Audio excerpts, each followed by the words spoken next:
किसी शहर में चीकू नाम का एक लड़का रहता था। उसके परिवार में उसके माता पिता के अलावा उसकी दादी माँ भी रहती थी।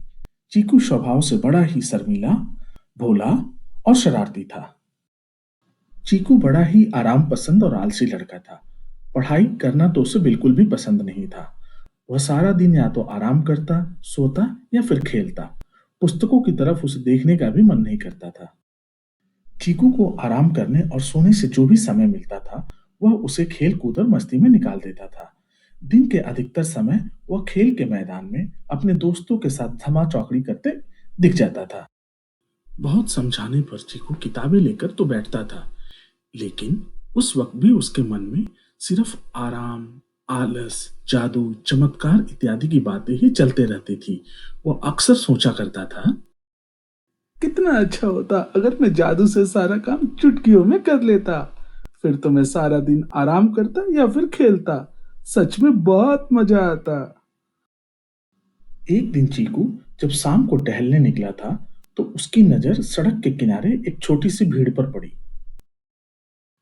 भीड़ के पास पहुंचकर उसने देखा कि एक लड़की बड़े ही जोर जोर से कुछ घोषणा कर रही है। वह यह घोषणा कर रही थी कि शहर में एक बड़ा ही मशहूर जादूगर आया है। वह जादूगर अपनी जादुई छड़ी से कोई भी चमत्कार दिखा सकता है। रात को खाने के टेबल पर चीकू ने अपने पापा से कहा, पापा, शहर में बहुत बड़ा जादूगर आया हुआ है। क्या कल हम उसका शो देखने चल सकते हैं? यह सुनकर पापा बोले, बेटे, वैसे तो कल मुझे काफी काम है, लेकिन शाम का शो हम कल चल सकते हैं। और फिर अगले दिन चीकू और उसके मम्मी पापा जादू का शो देखने निकल पड़े। पापा, आज तो बहुत मजा आने वाला है। हाँ बेटे, जरा मैं भी तो देखूं तुम्हारा यह जादूगर क्या क्या जादू कर सकता है। थोड़ी ही देर में उनकी गाड़ी उस स्टेडियम के बाहर पहुंच चुकी थी जहां मैजिक शो होने वाला था। अंदर पहुंचकर उन्होंने देखा कि सारी लोग अपनी सीट पर बैठे हैं और शो के शुरू होने का इंतजार कर रहे हैं। थोड़ी ही देर बाद स्टेज का पर्दा हटता है। पर्दा हटते ही जादूगर आता है और सबका अभिवादन करते हुए कहता है, हेलो दोस्तों, आप सभी का इस मैजिक शो में बहुत बहुत स्वागत है।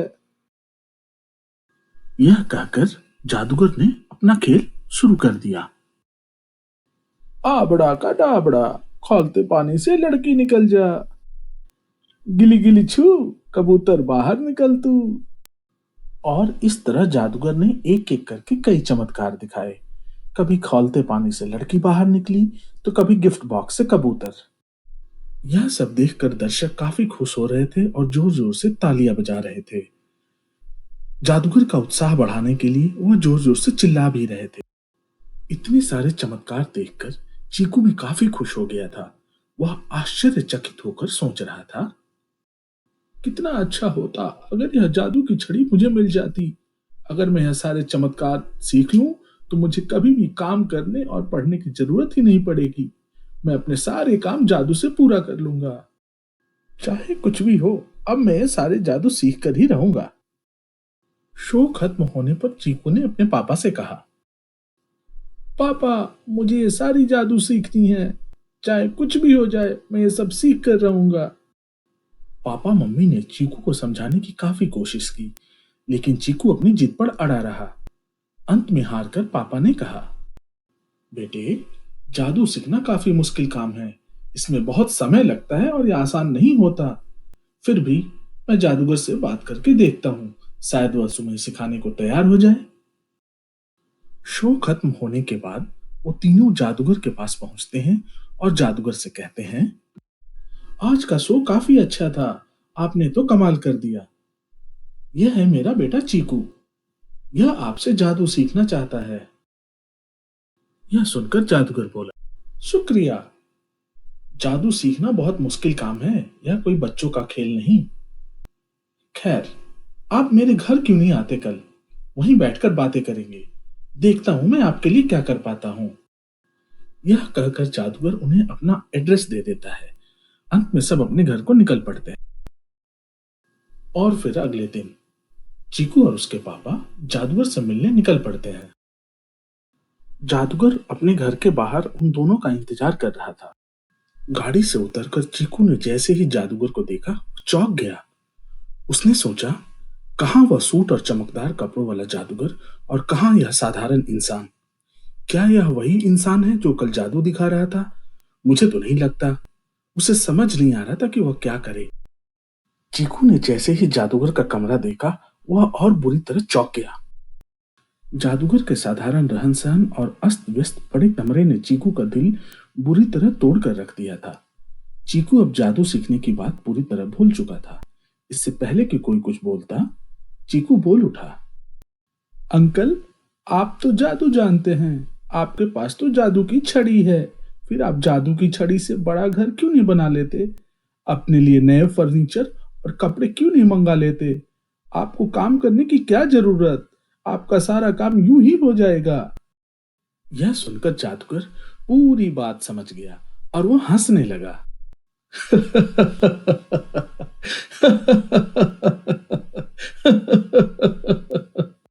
बेटे, कल जो भी तुमने देखा वह कोई भी जादू या चमत्कार नहीं था। वह तो सिर्फ हाथों की सफाई और आंखों का वहम था। असल जिंदगी में कुछ भी जादू या चमत्कार नहीं होता। कर्म ही जीवन है। बिना काम किए किसी को भी जीवन में कुछ भी नहीं मिलता। अगर तुम्हें कुछ पाना है तो उसके लिए परिश्रम करना होगा, मेहनत करना होगा। तुम इस जादू की दुनिया से बाहर निकलो और काम करो, मन लगाकर पढ़ाई करो, तभी तुम जीवन में सफल हो पाओगे। जादू और चमत्कार में तो आलसी लोग विश्वास करते हैं, अच्छे लोग नहीं। अच्छे लोग तो अपने परिश्रम और पुरुषार्थ में विश्वास करते हैं। जादूगर की बातें सुनकर चीकू का मन काफी हल्का हो गया था। अब उसे सारी बात समझ में आ गई थी। अब उसने ठान लिया कि वह कभी भी अपना समय नष्ट नहीं करेगा, कभी भी आलस नहीं करेगा और खूब मन लगाकर पढ़ाई करेगा। कुछ समय पहले की बात है। किसी शहर में राम प्रसाद नाम के एक शिक्षक रहते थे। वह काफी विद्वान और सम्मानित व्यक्ति थे। राम प्रसाद के दो बेटे थे, जगन और भुवन। कहने को तो दोनों ही काफी समझदार और बुद्धिमान थे, लेकिन दोनों की आदतें बिल्कुल ही अलग अलग थीं। जगन बहुत ही हंसमुख और मिलनसार प्रवृत्ति का था। वह हमेशा लोगों में अच्छाइयां ढूंढने का प्रयास करता था और उनकी बुराइयों पर कम ध्यान देता था। इसी कारण से लोग उसे बहुत पसंद करते थे। वहीं दूसरी ओर भुवन लोगों से कम मिलने जुलने वाला और थोड़ा क्रोधी स्वभाव का था। वह लोगों की बुराइयों पर ज्यादा ध्यान देता था। एक दिन रामप्रसाद ने दोनों बेटों की परीक्षा लेने की सोची। सबसे पहले उन्होंने जगन को बुलाया और कहा, बेटे जगन, तुम एक काम करो। मैं चाहता हूं कि तुम एक बुरे व्यक्ति की खोज करो और उसे मेरे पास लेकर आओ। ठीक है पिताजी, मैं ऐसा ही करूंगा। यह कहकर जगन बुरे व्यक्ति की तलाश में निकल पड़ा। घर से निकलकर जगन ने यहां वहां किसी बुरे व्यक्ति की काफी खोज की, लेकिन अपनी आदत से मजबूर जगन हर इंसान में कुछ न कुछ अच्छाई जरूर ढूंढ लेता था और फिर वह उसे बुरा व्यक्ति मानने से इनकार कर देता था। आखिर कुछ दिनों बाद जगन खाली हाथ घर पहुंचा और रामप्रसाद से बोला, पिताजी, मुझे माफ कीजिए। मैं कोई भी बुरा इंसान नहीं ढूंढ सका। मुझे हर इंसान में कुछ न कुछ अच्छाई जरूर दिखी। अच्छा, ये तो बड़े ही आश्चर्य की बात है। ठीक है, देखते हैं। उसके बाद रामप्रसाद ने अपने दूसरे बेटे भुवन को बुलाया और कहा, बेटे भुवन, तुम एक काम करो। तुम किसी अच्छे व्यक्ति को ढूंढो और फिर उसे मेरे पास लेकर आओ। ओह पिताजी, ये तो काफी मुश्किल काम है, लेकिन फिर भी मैं पूरी कोशिश करूंगा। यह कहकर भुवन किसी अच्छे व्यक्ति की तलाश में घर से निकल पड़ा। भुवन ने भी इधर उधर काफी ढूंढा, लेकिन उसे कोई भी ऐसा इंसान नहीं मिला जिसे वह अच्छा व्यक्ति कह सके। भुवन को हर इंसान में अच्छाई से ज्यादा बुराई ही दिखती थी। कुछ दिनों की तलाश के बाद भुवन भी घर पहुंचा और पिताजी से बोला, पिताजी, मैंने पहले ही कहा था, दुनिया के हर इंसान में बुराई है, इसलिए मैं कोई अच्छा इंसान नहीं ढूंढ सका। अच्छा, ये तो बड़ी ही अजीब बात है। इस परीक्षा के बाद राम प्रसाद ने अपने दोनों बेटों को बुलाया और कहा, बच्चों, जब भी हम किसी के बारे में सोचते हैं, तब हम उसे उस दृष्टि से देखते हैं जैसे हम खुद होते हैं। फिर उसी दृष्टिकोण से ये परखते हैं कि वो व्यक्ति अच्छा है या बुरा। जगन हर व्यक्ति में अच्छाई ढूंढता है, इसलिए उसे कोई बुरा व्यक्ति नहीं मिला। वहीं भुवन हर व्यक्ति में बुराई ही ढूंढता है, इसलिए उसे कोई अच्छा व्यक्ति नहीं मिला। केवल नजरिए का फर्क होता है। जो जैसा देखना चाहता है, उसे वैसा ही दिखता है। दोस्तों, आम जीवन में भी किसी भी व्यक्ति का अच्छा या बुरा होना केवल उसके स्वभाव और आचरण पर ही पूर्णतः निर्भर नहीं करता है, किंतु बहुत हद तक दूसरों के दृष्टिकोण पर भी निर्भर करता है। दूसरों को परखने में किसी अन्य व्यक्ति के दृष्टिकोण का भी अति महत्व होता है।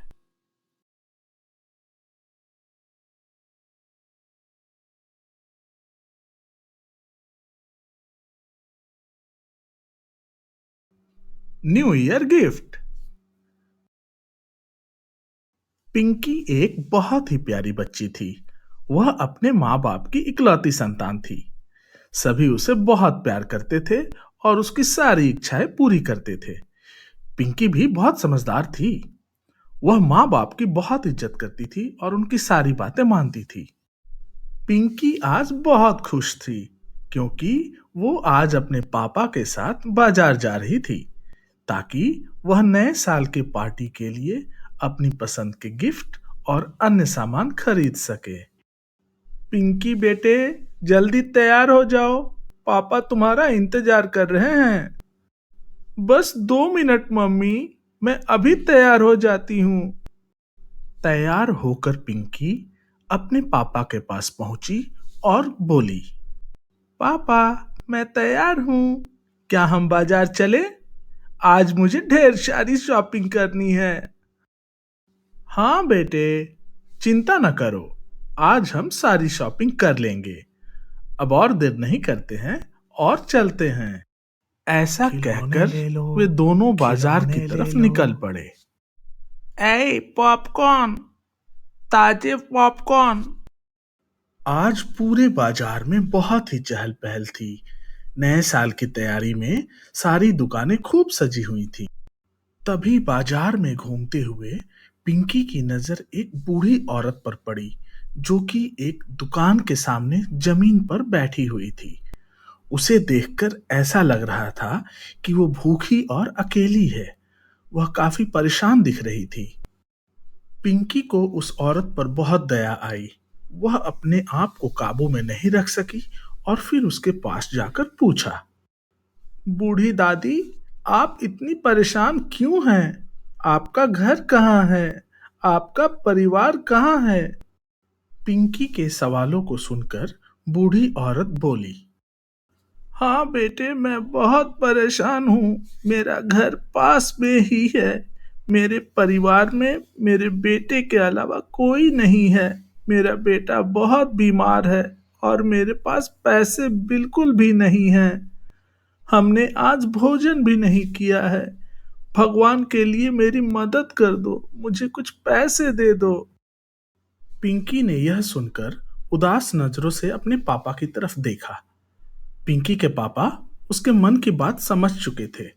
फिर थोड़ी धीमी आवाज में बोले, पिंकी, मैं अपने पास के सारे पैसे बूढ़ी माँ को दे दूंगा, लेकिन फिर तुम्हारे शॉपिंग और गिफ्ट्स का क्या होगा? पापा, मुझे लगता है कि मेरी शॉपिंग और गिफ्ट से ज्यादा जरूरी बूढ़ी दादी की मदद करना है। मैं अपना शॉपिंग फिर कभी कर लूंगी। नए साल में किसी की मदद करने से बड़ा और गिफ्ट नहीं हो सकता। मैं नया साल अपने दोस्तों के साथ मना लूंगी।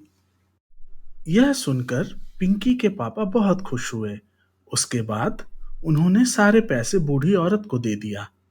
पैसे पाकर बूढ़ी औरत ने उनको बहुत आशीर्वाद और दुआएं दी। बहुत बहुत धन्यवाद मेरे बच्चों। भगवान तुम्हारा भला करे और तुम्हें सारी खुशियां दे। उसके बाद दोनों खुशी खुशी घर लौट गए। आज पिंकी के चेहरे पर एक अलग ही खुशी और संतोष का भाव था। फिर अगले दिन पिंकी ने अपने सारे दोस्तों को इनवाइट किया और उन सब ने मिलकर खूब मजे से पार्टी एंजॉय किया।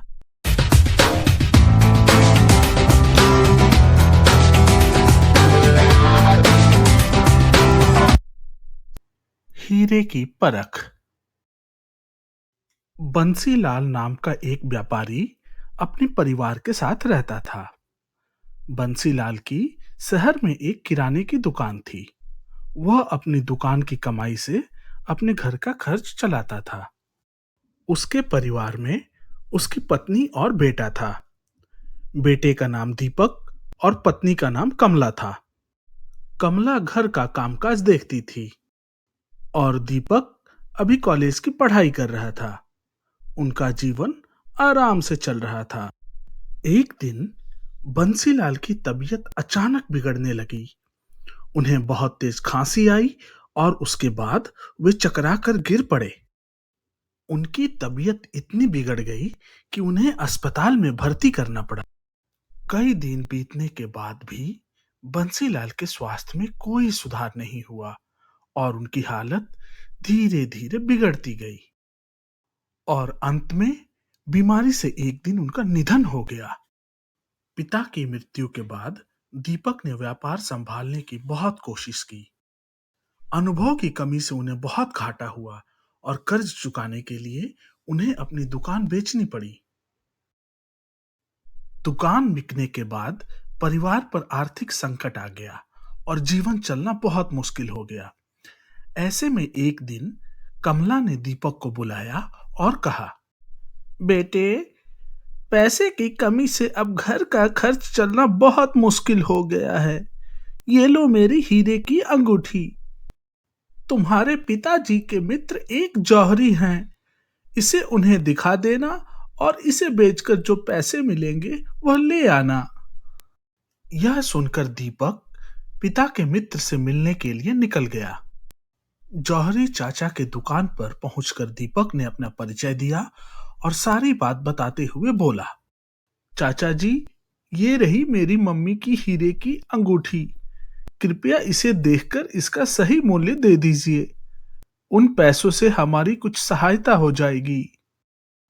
दीपक की पूरी बात सुनकर जौहरी चाचा को उस पर बहुत तरस आया। फिर उन्होंने अंगूठी देखी और कुछ सोचकर कहा, बेटे, मुझे काफी दुख हुआ ये सब जानकर। मैं तुम्हारी सहायता जरूर करूंगा, लेकिन अभी बाजार बहुत मंदा है। इसे थोड़ा रुक कर बेचना तो अच्छे दाम मिल जाएंगे। फिलहाल तो तुम मेरी दुकान पर नौकरी कर लो। वैसे भी मुझे एक भरोसेमंद लड़की की जरूरत है। दीपक अगले दिन से दुकान का काम सीखने लगा। वहां उसे हीरों व रत्नों की परख का काम सिखाया गया। अब उसके घर में आर्थिक समस्या नहीं रही। धीरे धीरे रत्नों की परख में उसका यश दूर दराज के शहरों तक फैलने लगा। दूर दूर से लोग उसके पास अपने गहनों की परख करवाने आने लगे।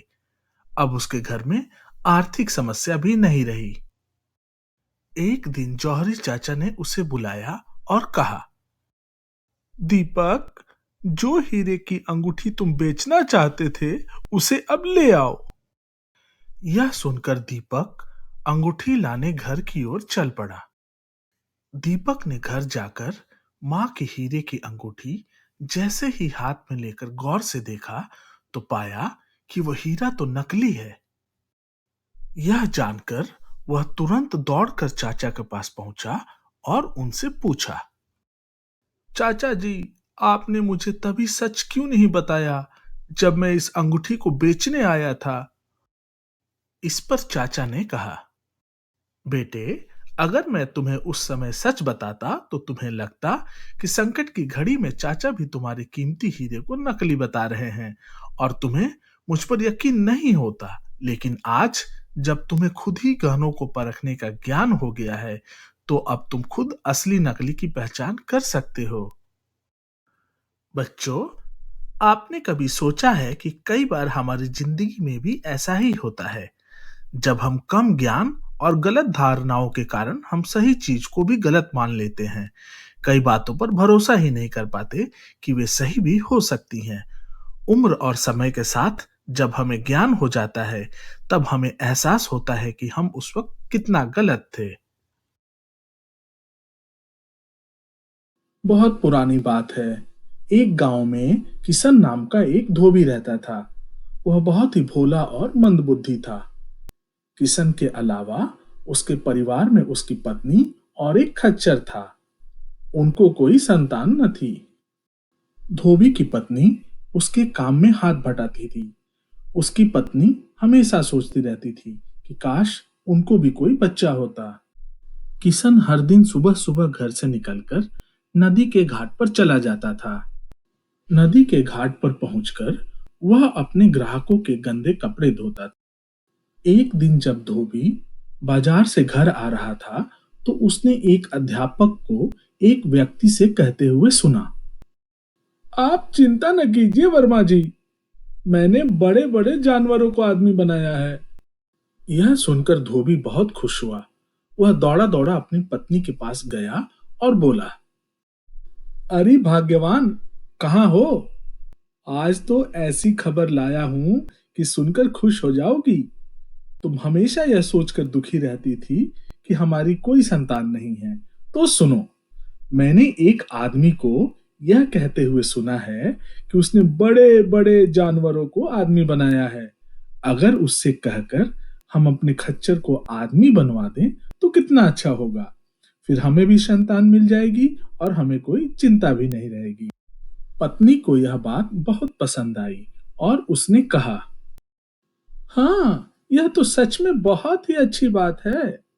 अच्छे काम में कैसी देरी, आप जल्दी से अपने खच्चर को आदमी बनाइए। पत्नी की बात सुनकर किशन अपने खच्चर को लेकर अध्यापक के पास गया और बोला, राम राम गुरुजी, मैंने सुना है कि आप किसी भी जानवर को इंसान बना सकते हैं। मैं अपने खच्चर को इंसान बनाना चाहता हूँ। कृपया मेरी मदद करें। किशन की बात सुनकर अध्यापक समझ गए कि धोबी मंद बुद्धि है। अध्यापक ने सोचा, क्यों ना इस बेवकूफ से कुछ पैसे कमाए जाएं। यह सोचकर अध्यापक ने कहा, यह काम तो बहुत मुश्किल है, पर ठीक है, मैं इस खच्चर को आदमी बना दूंगा। लेकिन इसके लिए तुम्हें मुझे 5,000 रुपए देने होंगे। यह सुनकर किशन ने कहा, ठीक है गुरुजी, आप जैसा कहेंगे मैं वैसा ही करूंगा। मैं आपको 5,000 रुपए लाकर दूंगा। अध्यापक ने कहा, अच्छी बात है, 5,000 रुपए लेकर आना और 2 दिन बाद इस खच्चर को ले जाना। गुरुजी, ये लीजिए 5,000 रुपए। क्या आपने मेरे खच्चर को इंसान बना दिया है? यह सुनकर अध्यापक ने धोबी से कहा, अरे भाई किशन, तुम्हारा खच्चर तो बहुत बुद्धिमान निकला। वह इंसान बनते ही एक पुलिस स्टेशन का इंचार्ज बना दिया गया है। यह सुनकर धोबी के खुशी का ठिकाना ना रहा। वह तुरंत अपने खच्चर से मिलने पुलिस स्टेशन पहुंच गया। परंतु सच तो यह था कि वह खच्चर अध्यापक के घर में ही बंधा हुआ था। उधर जब धोबी पुलिस स्टेशन पहुंचा, तो वहां कार्यवाही चल रही थी। एक सुंदर सा इंस्पेक्टर काम कर रहा था। किशन ने सोचा कि वह इंस्पेक्टर ही उसका खच्चर है। यह देखकर उसे बहुत गर्व हो रहा था। वह निरंतर इंस्पेक्टर को देखकर हंस भी रहा था। किशन को देखकर पहले तो इंस्पेक्टर को लगा कि वह कोई पागल है, परंतु जब किशन इंस्पेक्टर के पास जाकर बोला, वाह बेटे, तुम तो बड़े चालाक हो गए हो। चलो, घर चलो, तुम्हें देखकर तुम्हारी माँ बहुत खुश होगी। पहले तो इंस्पेक्टर ने उसे समझाया कि वह उसका बेटा नहीं है, लेकिन धोबी नहीं माना। वह उसे ले जाने की जिद करने लगा। इससे गुस्सा होकर इंस्पेक्टर ने अपने सिपाहियों से कहा कि वह इस आदमी को बाहर निकाल दें।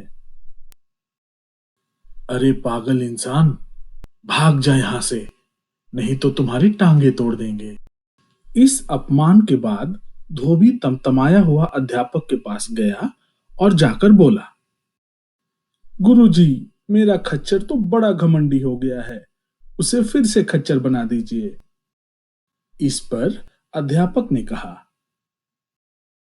ठीक है, जैसी तुम्हारी मर्जी। 2 दिन बाद आना, मैं उसे फिर से खच्चर बना दूंगा। 2 दिन बाद जब धोबी दोबारा अध्यापक के पास गया, तो उन्होंने खच्चर को धोबी के हवाले कर दिया। खच्चर को दोबारा पाकर धोबी बहुत खुश हुआ। पहले तो उसने खच्चर की जमकर धुलाई की और उसके बाद उसे अपने साथ अपने घर ले गया। हेलो फ्रेंड्स, आज की कहानी का शीर्षक है हृदय परिवर्तन। आशा है आपको यह कहानी पसंद आएगी। और फ्रेंड्स, कहानी पसंद आने पे please please like, comment, share और सब्सक्राइब करना ना भूलें। किसी शहर में एक बड़ा ही सुंदर बगीचा था। उस बगीचे में अनेक तरह के फलों के वृक्ष लगे हुए थे। उस बाग में हमेशा ही हरियाली छाई रहती थी। उस बाग को जो भी देखता वह सोचता, काश वह उस बाग में खेल पाता या सैर कर पाता। बाग का रखवाला रामलाल बड़ा ही क्रोधी और कठोर हृदय का व्यक्ति था। उसे बिल्कुल भी पसंद नहीं था कि कोई बाग के अंदर प्रवेश करे। इसलिए वह बाग का गेट हमेशा बंद रखता था और उसने बाग के बाहर एक बोर्ड भी लगवा रखा था, जिस पर यह लिखा हुआ था कि कोई भी बाग के अंदर प्रवेश ना करे। बाग के एक कोने में ही एक छोटा सा घर था, जिसमें रामलाल अकेला ही रहता था। रामलाल को कोई भी पसंद नहीं करता था। रामलाल को बच्चों से खास नफरत थी। वह जब भी बच्चों को बाग के आसपास देखता, तब वह उनको डरा धमकाकर और डांटकर भगा देता था।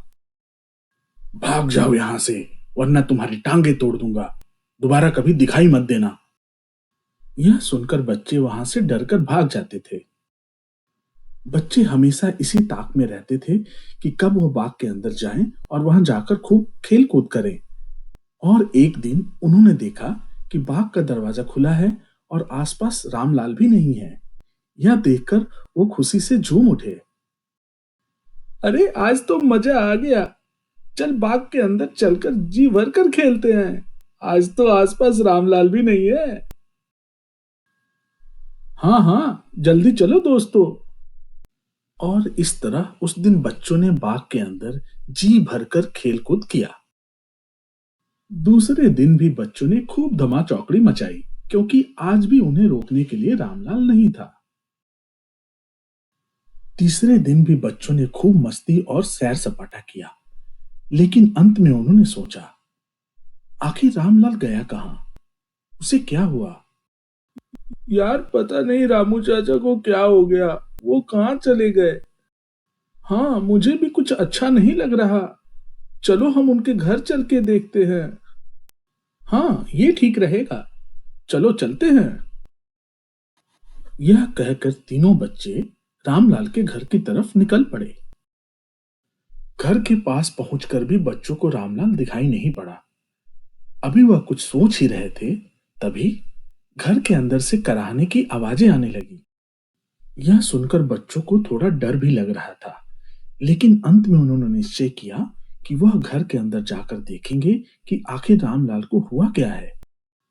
अंदर पहुंचकर बच्चे चौंक उठे। उन्होंने देखा कि रामलाल बीमार बिस्तर पर पड़ा है और दर्द से कराह रहा है। यह देखकर बच्चे थोड़ी देर के लिए खुश हो गए और आपस में बातचीत करने लगे। अच्छा हुआ बीमार पड़ गया, बहुत परेशान करता था हमें।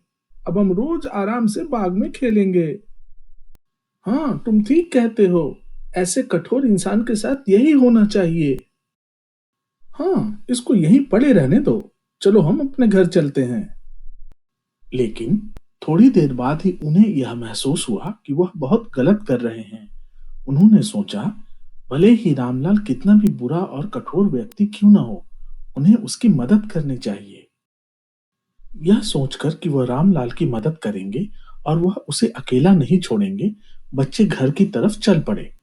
उन्होंने सोचा कि वह अपने घर से रामलाल के लिए खाना और दवाई तब तक लाकर देंगे जब तक कि रामलाल ठीक नहीं हो जाता। रामलाल चाचा, आप चिंता मत करो, हम आपकी सहायता करेंगे।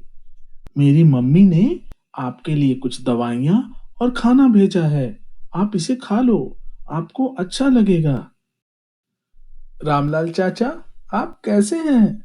मैं आपके लिए फल और खाना लाई हूँ। चाचा, मैं आपके लिए दूध, जूस और खाना लेकर आया हूँ। आप बहुत जल्द ही ठीक हो जाएंगे। आप बिल्कुल भी चिंता ना करें। बच्चों का ऐसा व्यवहार देखकर रामलाल काफी आश्चर्यचकित था। उसे काफी पछतावा हो रहा था और अपने आप पे क्रोध भी आ रहा था। वह दिन रात यही सोचा करता था कि ये बच्चे कितने अच्छे और कोमल हृदय के हैं। इन बच्चों को मैंने कितना परेशान किया, लेकिन फिर भी इन बच्चों ने मेरी मदद की। ये कितने कोमल हृदय के हैं। कुछ दिनों बाद बच्चों के सेवा और देखभाल की वजह से रामलाल पूरी तरह ठीक हो चुका था। सब ठीक होने के बाद जब बच्चे रामलाल से मिलने पहुंचे, तो रामलाल बच्चों को देखकर रोने लगा और रोते रोते बोला, मेरे बच्चों, मुझे माफ कर दो। मैं गलत था। तुमने ये दिखा दिया कि इस दुनिया में अच्छाई से बड़ा कुछ भी नहीं होता। अच्छाई से किसी भी बुरे इंसान को बदला जा सकता है। मेरे आज से मेरे बाग का दरवाजा सबके लिए खुला है। जितना मर्जी आओ, फल खाओ, खेलो कूदो। मैं किसी को नहीं रोकूंगा। ऐसी कोई बात नहीं है चाचा, हम तो बस अपना काम कर रहे थे। वैसे भी मम्मी हमेशा कहती है, अगर सुबह का भूला शाम को वापस आ जाए तो वह भूला नहीं कहलाता।